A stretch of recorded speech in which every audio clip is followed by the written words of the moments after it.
Make sure to follow the Rocky Mountain Athletic Conference on our website, rmacsports.org. Now, back to the RMAC Radio Show. Welcome back to the RMAC Radio Show. Eric Danner with you. We're now talking RMAC soccer, and what a big weekend it was, both in Denver and in Durango, as the conference championships were decided on both the men's and women's side. We're going to start ladies first. The Colorado School of Mines coming away with the RMAC tournament title, defeating Colorado Mesa. But then the NCAA regional committee announced who was making the tournament. And of the 6 teams in the Central Region, 5 hail from the Rocky Mountain Athletic Conference. We have the Colorado School of Mines as the number 1 seed. They'll be hosting, as well as Fort Lewis, the Lady Skyhawks, the number 2 seed. Regis, who was the conference champion, they're the number 3 seed. Metro State, number 4. Minnesota State, Mankato, the only non-RMAC school in the Central Region qualifying. And then Colorado Mesa is number 6. So congratulations to the Mavericks, as they had a great run towards the end of the season to make it into the NCAAs. And the 2 sites are going to be the Colorado School of Mines and Fort Lewis hosting. So it's a little different kettle of fish on the men's side, where we're only going to have 2 teams in the NCAAs, as there's fewer teams that qualify. There's only a 32-team bracket, and it's always tough for our men with 9 schools and all of them nationally competitive, or many of them nationally competitive, to make it. And the conference champions and the tournament champions of the Fort Lewis Skyhawks were now joined on the RMAC hotline by the head coach from Fort Lewis. His name is Oige Kennedy. Coach Kennedy, how's it going today? Doing good. We're doing good. We're just working on the field, making sure it's ready for the games this weekend. Coach, I had a chance to go down to Durango. Always a great atmosphere for the RMAC tournament. You had a chance to play Metro State in the final after playing Colorado Mines, and it seems like it always boils down to where you got to beat Colorado Mines, or you got to beat Regis, or you got to beat Metro to be the champion.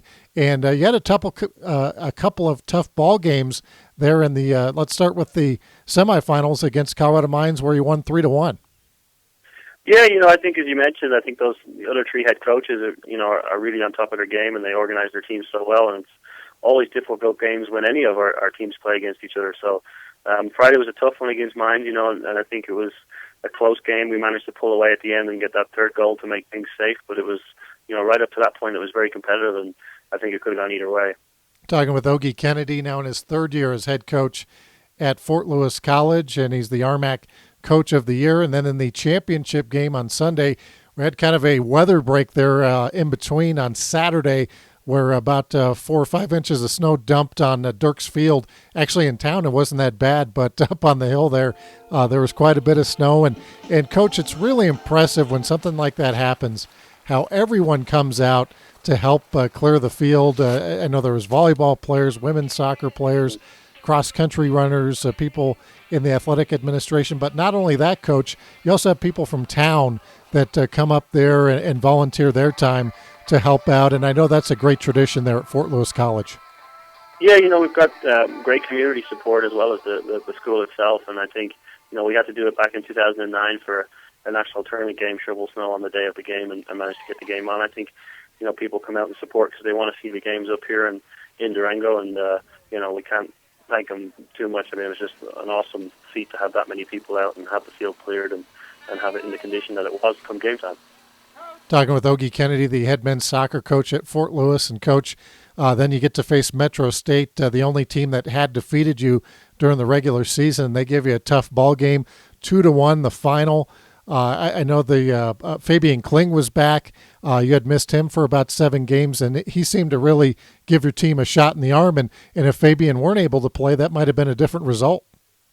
No, absolutely. I think as well on Friday game, Fabian made a huge difference as well. I mean, I think he was voted the top defensive player in the conference, and he came in with 2 goals in the championship game, and was the MVP. And I think his value to the team, just having him out there was immense to our guys. Such a boost going into it to know that Fabian was going to be with us, and we just look forward to him getting healthy as the rest of the season unfolds.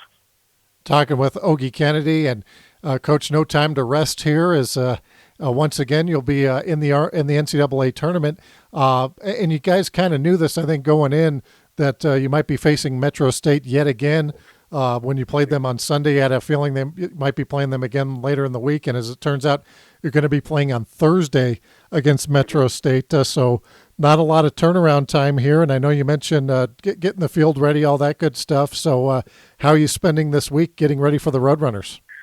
You know, we've got to prepare ourselves like we do for every game and get ready for our opponent. I think, Kenny's done a great job with Metro this year. They're very competitive. Obviously, they've given us our only loss.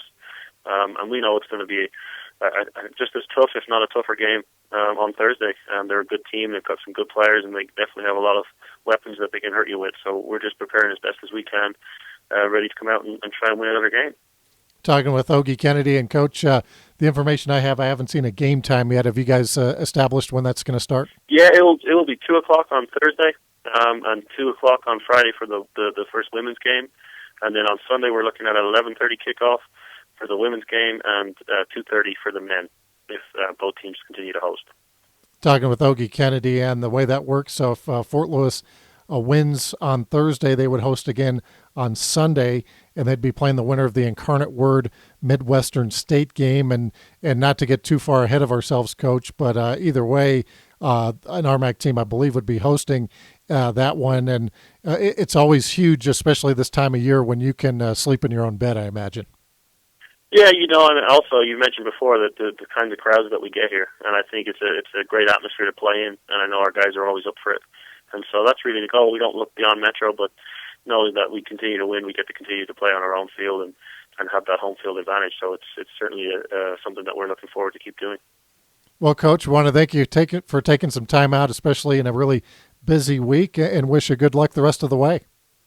All right, no problem. Appreciate it, Eric. Thanks very much. Thank you. That is Coach Oige Kennedy, the RMAC Coach of the Year from Fort Lewis College, in his third year, and he has managed to keep that tradition going. His first year, Fort Lewis won the national championship. He had been an assistant for Coach Tim Hankinson prior to that, and Coach Hankinson went and took a professional job over in India, and Coach Kennedy stepped right in. They won the national championship the first year. Last year, they had a good season but didn't make it to the NCAAs. So this year, really showing the kind of coach he is there at Fort Lewis. So this is kind of his team. There's still some guys, I guess, from that first year, but definitely Coach Kennedy has made his mark as one of the great coaches there at Fort Lewis. Jeremy Gunn, he was also an assistant for him for 1 year before he left for UNC Charlotte Division I job. So that wraps it up for soccer for now, but when we come back, we're going to break down the RMAC volleyball tournament. We're going to have Chris Polton on the line, who's going to be calling some of the action. You're listening to the RMAC Radio Show. Holding grudges over love is ancient artifacts. If I could only find a note to make you understand.